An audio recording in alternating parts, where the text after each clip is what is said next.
Friends, preparation of carboxylic acid, the part we are considering, and under that now by using esters, I have not deliberately written general format to avoid confusion. इकडं ethyl लिहिलं आहे, म्हणजे काही असू शकतं. तर इकडं methyl, ethyl, sometimes अराईल, त्यामुळे एक साईडला जनरल रिप्रेझेंटेशन लिहिले आर, मिथाईल, इथाईल, प्रोपाईल काही असेल, आणि एक साईडला स्पेसिफिक लिहिले, म्हणजे रिॲक्शन लिहिताना मेकॅनिझम दाखवताना कन्फ्युजन नको व्हायला म्हणून. दिस इज इस्टर. ओके, नाही का, आम्हाला माहिती आहे इकडे जर ॲसिडिक हायड्रोजन ॲटम असता तर हे कार्बॉक्सिलिक ॲसिड, नाही का, आणि कार्बॉक्सिलिक ॲसिड ॲसिडिक हायड्रोजन, कारण याच्यामुळे ॲसिडिटी असते, H+ पाण्यात dissolve. This acidic hydrogen replaced by same or different alkyl or aryl group, Easter.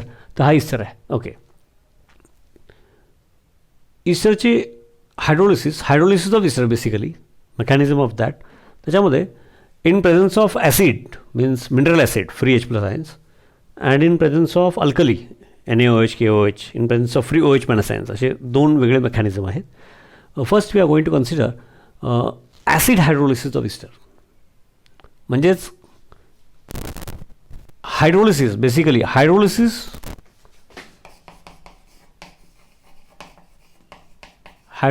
Is reaction with water. हे लक्षात घ्या. That can take place in acidic condition or alkaline condition. Okay, reaction with water, hydrolysis of ester in acidic condition or alkaline condition. acidic condition मध्ये काही steps मुद्दाम सुरुवातीला लिहिलेल्या आहेत, सोप्या आहेत म्हणून आपला वेळ वाचावा, इतर काही चर्चा करायला शक्य व्हावं. ओके, तर फर्स्ट स्टेप इज, बघा ना, हा नॉर्मली इथं H3O+ लिहितात. Okay, because free H+ ions in dilute acid means large amount of water is present in the form of H3O+, hydronium ion. तर सिम्प्लिफाय करायचा माझा प्रयत्न आहे.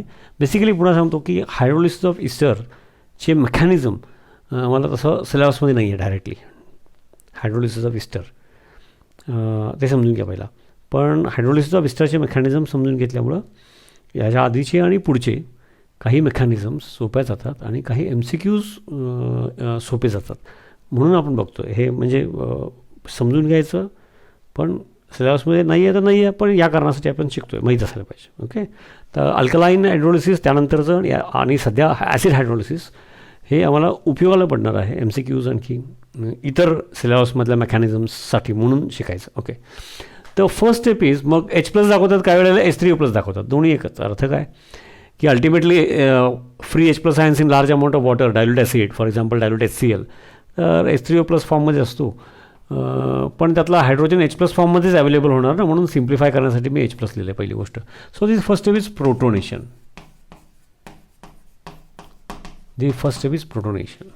ओके, आता प्रोटोनेशनमध्ये तसं तर विचार केला तर बघा ना, म्हणजे किती डिस्कस करायचं म्हटलं तर किती बारकावे येतात. लोन पेअर इथं पण आहे. Lone pair of two lone pairs of electrons on oxygen. Out of that, one lone pair is easily available. Size of oxygen मुळे, although there are two lone pairs of electrons on oxygen, one is available for coordinate covalent bond formation. It can be free H+ ion like what it is here. Okay, तर मग ही lone pair बरोबर हा proton का, हा तर resonance जर तुम्ही बघितला, कार्बॉक्सिलिक ॲसिडचा रेझोनन्स मागं जाऊन बघा. सगळंच मला इथं लिहायचं नाही आहे, तरी थोडक्यात जरा साईडला कोपऱ्यात प्रयत्न करतो. ओके, रेझोनेटिंग फॉर्म कार्बॉक्सिलिक ॲसिडचा जरी बघितला तरी तुम्हाला कळेल.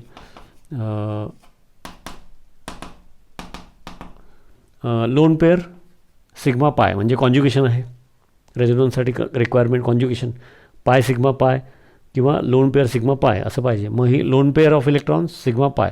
तर लोन पेअर इकडे शेड होते आणि लोन पेअर इथं शेड झाली पाय फॉर्ममध्ये, तर पायवाले इथं जाते, आणि त्यामुळे याचा सेकंड रेझोनेटिंग फॉर्म कसा आहे, तर याचा सेकंड रेझोनेटिंग फॉर्म ही पायवाला तिकडे गेल्यामुळं आधीचे टू लोन पेअर्स आणि ही आत्ताची लोन पेअर म्हणजे निगेटिव्ह चार्ज, आणि ही लोन पेअर इथं शेअर झाल्यामुळं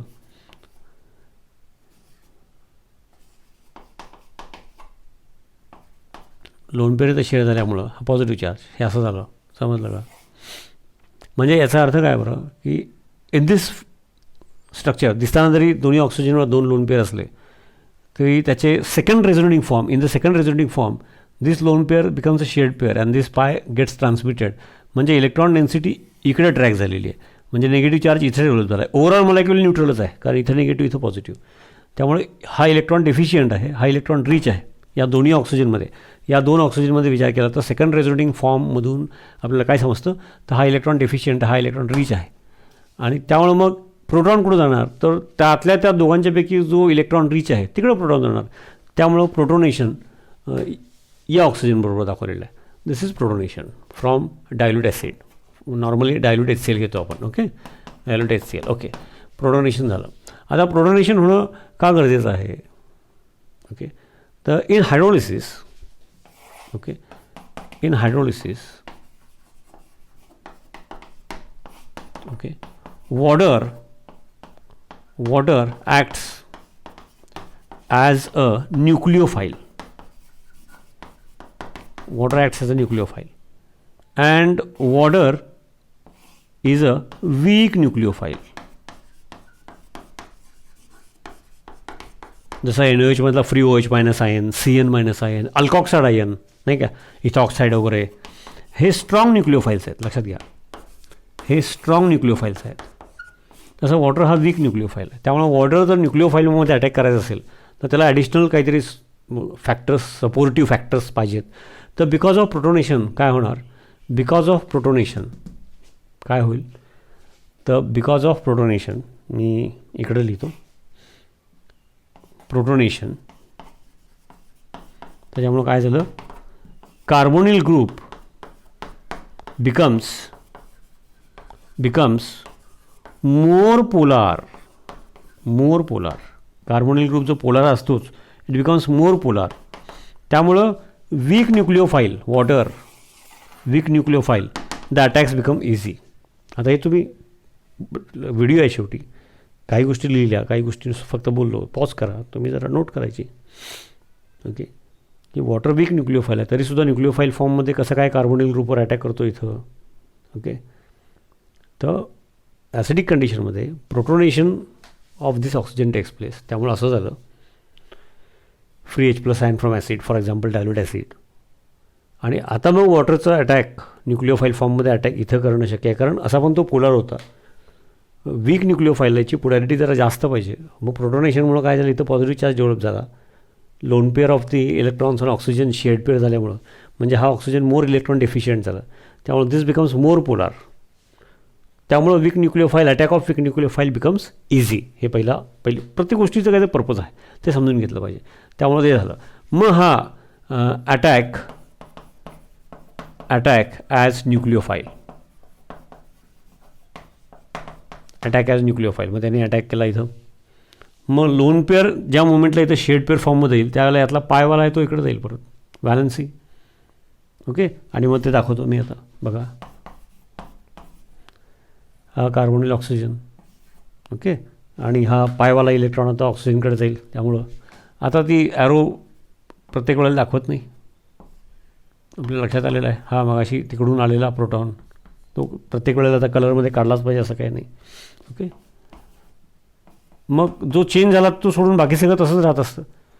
आणि oxygen on water, one lone pair, मग एक लोन पेअर आहेच. मग one lone pair on oxygen in water, ती शेड पेअर झाली, म्हणजे पॉझिटिव्ह चार्ज इथं आला. असं झालं, इथंपर्यंत झालो आपण. आता मुद्दा काय आहे की आता ते जे रेझोनेटिंग फॉर्म वगैरे कारण सांगितलं याच्यामध्ये, because of that protonation of this oxygen is more easy. तर या फॉर्ममध्ये आता हा फॉर्म राहिला नाही ना इथं. आता गंमत बघा की lone pair of electrons alkoxy ग्रुपमुळं प्लस हा इफेक्ट, त्याच्यामुळं this lone pair of electrons on oxygen ह्या अल्कॉक्सी ग्रुपमध्ये, this lone pair of electrons on oxygen it has more tendency for proton. त्यामुळे इथं जो या दोन्हीपैकी एक hydrogen in the form of proton it will pull, आणि तो प्रोटॉन इथं जो कोऑर्डिनेट कोव्हॅलेंट बॉन्ड झालेला, आता सध्या कोऑर्डिनेटच म्हणायला पाहिजे. ओके, तर इथं जो शेअर झाला आहे तो hydrogen will get removed in the form of, मग ते प्रत्येक स्टेप सेपरेट पण दाखवतात. आपण थोडं जसं मी म्हणालो की आपल्याला त्यातली आयडिया येण्यासाठी आणि पूर्वीपासून आपण काही गोष्टी बघत आलो आहे. This hydrogen gets removed in the form of proton, म्हणजे ही शेड पेअर आहे ती लोन पेअर, म्हणजे परत या ऑक्सिजनला 2 लोन पेअर मिळतील. And this hydrogen in the form of H plus फॉर्ममध्ये बाहेर आला. It will form a coordinate covalent bond with this lone pair. या दोन्हीपैकी एक म्हणजे आपण ही म्हणूया. त्यामुळं काय होईल बघा, ते मी आता डायरेक्ट लिहितो. ओके, म्हणजे this hydrogen goes out in the form of H plus and it forms coordinate covalent bond with this lone pair. आणि त्यामुळे ही शेड पेअर आहे ती परत लोन पेअर झाली. आणि त्या मुमेंटला त्यामुळे काय कसं झालं बघा, कार्बन. ओके, नेहमीचे 2 लोन पेअर आहेतच, बाकी सगळं मग जे स्ट्रक्चर आहे तसं आहे. हा OH hydrogen in the form of H plus ion बाहेर गेला, त्यामुळे आणखी एक लोन पेअर तयार झाली. सोयीसाठी मी इकडे लिहितो, समजलं का. आणि काय झालं, अल्कॉक्सी ग्रुपमधले ऑक्सिजन बिकॉज ऑफ प्लसचा effect it has more affinity. आणि त्यामुळे मग इकडचा hydrogen in the form of H plus ions remove झाला की तो इकडं कोऑर्डिनेट कोव्हॅलेंट बॉन्ड फॉर्मेशन करणार. आणि त्यामुळं असं दाखवलं. आता असं दाखवल्यामुळं काय झालं बघा, असं दाखवल्यामुळे काय झालं, positive charges developed on this oxygen. Positive charges developed on this oxygen, त्यामुळं this carbon oxygen bond becomes more polar. प्रत्येक गोष्ट लिहिता येत नाही आणि आपल्याला असं पण नोट पण लिहायची नाही आहे. आणि मी मगाशी पण सांगितलं की आपण हे वेगवेगळ्या इतर आधीच्या आणि नंतरच्या मेकॅनिझमसाठी आणि MCQसाठी हे शिकतो आहे. आणि तुम्ही पॉज करायचं, तुम्ही ॲडिशनल एक सेपरेट पेजवर त्याची नोट बनवायची. इथं प्रोटोनेशन झाल्यामुळे काय झालं, positive charge on this oxygen म्हणजे काय झालं, this carbon oxygen bond becomes more polar. हा carbon oxygen bond becomes more polar म्हणजेच काय होणार बरं, हायड्रोलिसिस होणार. असं मेकॅनिझम आपण त्याच्यामागचं पर्पज समजून घेत गेलं तर ते इंटरेस्टिंग वाटतं, इझी होतं. आणि मग एक व्यवस्थित आलं की त्याला रिलेटेड दुसरा असतं, थोडा चेंज असतो, त्याला रिलेटेड मग पुढं तिसरं असतं, थोडा चेंज असतो. आणि एक फटाक्याच्या माळेसारखं चेन तयार होते आणि सगळंच यायला लागतं. सिन्स बिकॉज ऑफ प्रोटोनेशन, त्याची कारण आता मी सांगितली. इथं काय झालं, दिस बॉन्ड इलेक्ट्रॉन डेफिशियंट झाला, मोर इलेक्ट्रॉन डेफिशियंट झाला oxygen. This carbon oxygen bond becomes more polar, त्यामुळं याचं हायड्रोलिसिस झालं. आणि त्यामुळं आता ऑक्सिजन मोर इलेक्ट्रोनिगेटिव्ह आहे, त्यामुळं हायड्रोलिसिस झालं की ही शेड पेअर आहे ती ऑक्सिजनकडे जाणार लोन पेअर फॉर्ममध्ये. मग ही इकडं शेड पेअर फॉर्ममध्ये तिकडे गेली तर इकडची एक लोन पेअर इकडे शेड पेअर होणार, बॅलन्सिंग. आणि मग ते दाखवतो बघा. मग त्या मोमेंटला काय झालं बघा, त्या मोमेंटला समजून घ्यायची गोष्ट आहे. परत हे न बघता करायचं, मग चुकलं की परत एकदा बघायचं, समजून घ्यायचं, परत न बघता करायचं. लोन पेअर शेड पेअर झाली आणि आउट ऑफ 2 लोन पेअर एक शेड पेअर झाली, त्यामुळे पॉझिटिव्ह चार्ज. ओके, हा इथं OH ग्रुप होताच, आता तो रेड कलर दाखवत नाही. And this shared pair goes to oxygen, नाही का. आणि त्यामुळं मग त्याचं काय झालं बरं, C2H5. ओके, OH असं झालं. Okay. And now this proton, म्हणजे पहिल्या स्टेपमध्ये जो प्रोटॉन, म्हणजे मग त्याला म्हणतात in presence of free H plus ion as a catalyst. म्हणजेच काय, ही पहिल्या स्टेपमध्ये त्यांनी प्रोटोनेशन ऑफ कार्बोनिल ऑक्सिजन केल्यामुळं polarity of carbonyl group increases, because of that nucleophilic attack becomes easy. तो पहिल्या स्टेपमध्ये एंट्री केली. ते शेवटच्या स्टेपमध्ये आता पुन्हा तेच आहे ना की OH bond becomes more polar, therefore hydrolysis giving back proton. आणि त्यामुळे मग पुढे जाऊन हा इथाइल अल्कोहोल तयार झाला. आणि याचं परत पहिल्या स्टेपला जसं प्रोटोनेशन झालं तसं याचं सेपरेट दाखवत नाही मी इथंच. आता एवढं एक्सप्लेन केल्यानंतर त्याला पुसून लिहिण्यापेक्षा मी इथंच सांगतो. एवढ्याचंच फक्त बघा, डीप्रोटोनेशन. डीप्रोटोनेशन म्हणजेच काय होईल, this hydrogen atom will go out in the form of H plus ions, कलरमध्ये दाखवला. आणि त्यामुळे उरलं काय,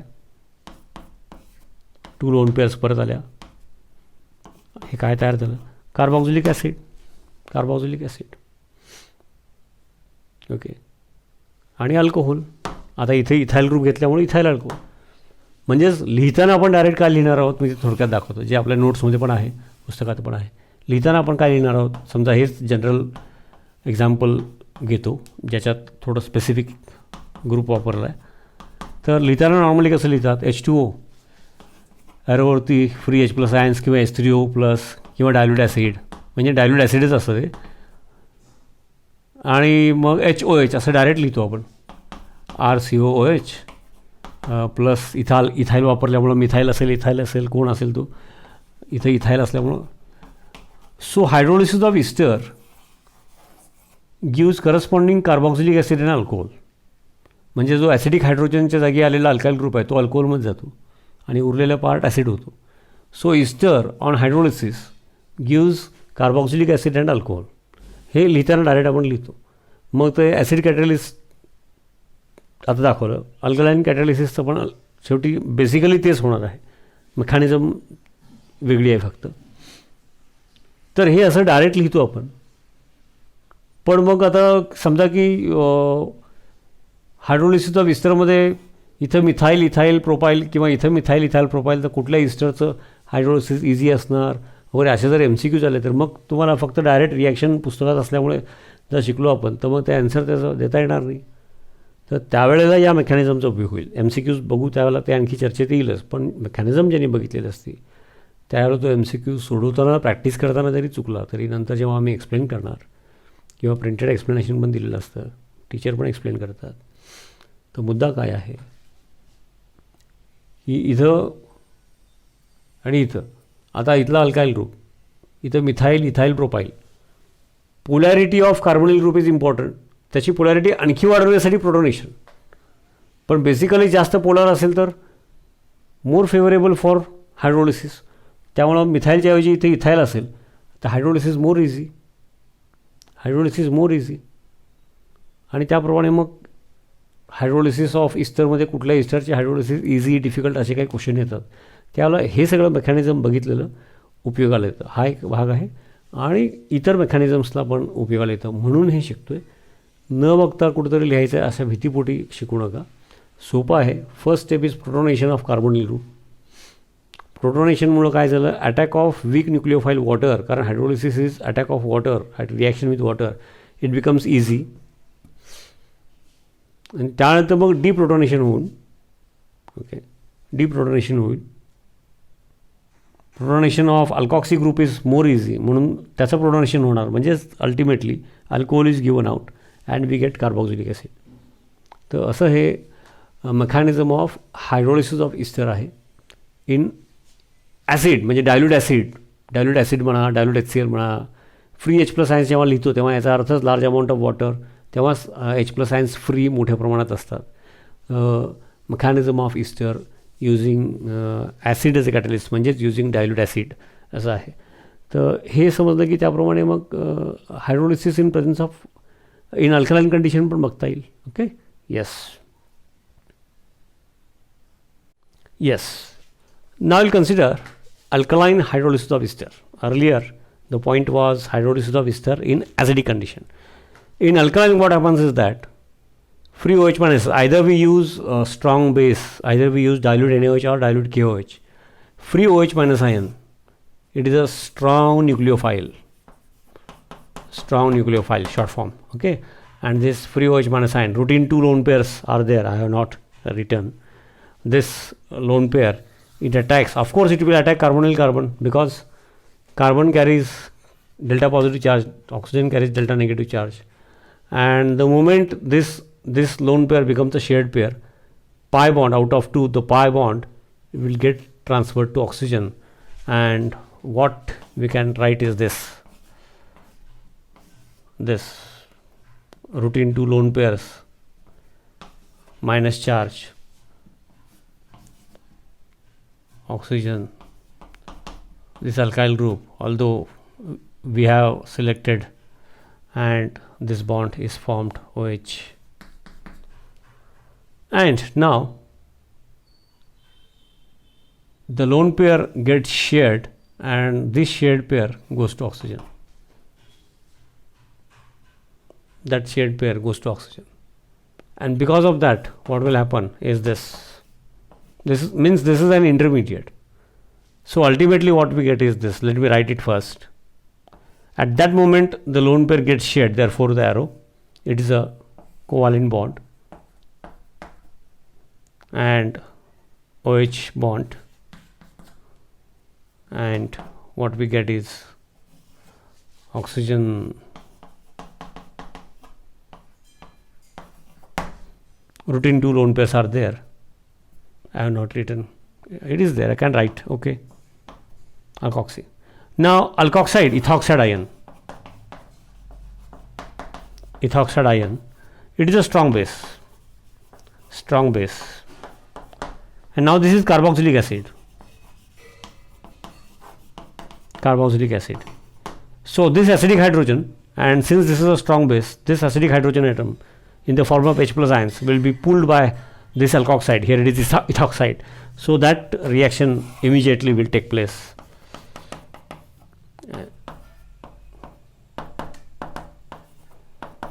The H plus ion from carboxylic group, it gets removed, and therefore what we get is this. So the moment this hydrogen atom gets removed in the form of H plus ions, this gets developed into carboxylate ion. So in basic condition, of course, even acid is formed, in alkaline condition it is going to get neutralized.